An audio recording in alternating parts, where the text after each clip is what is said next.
Galing nga ni Walt. Marunong na siyang mag-toothbrush. Ginagawa niyang swimming pool yung batya. Sobrang proud talaga ako sa pag-aalaga ko sa apo ko.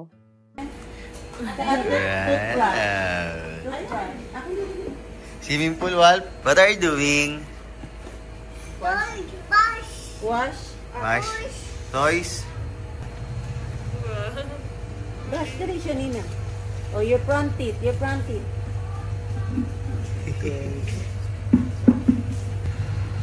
Sinisip-sip.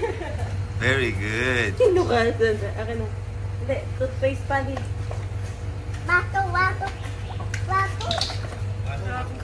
na pa. May bato din Bato.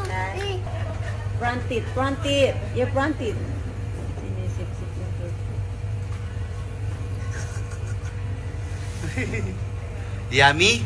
Yeah. Are you sure? Etong bite siyang pinapaliguan ni Wolf, marami ng mga pinsan kong matatanda ang nakapaligo yan. So, ayang bite siyang yan, siguro yan 26 years old na, 27 years old na. And sobrang saya ko kasi napaliguan pa rin siya ni Wolf. Parang gets nyo, parang iba kasi talaga yung babes dito sa probinsya. So, sa totoo lang, nagugustuhan ko na talaga ulit tumira dito sa Cavite.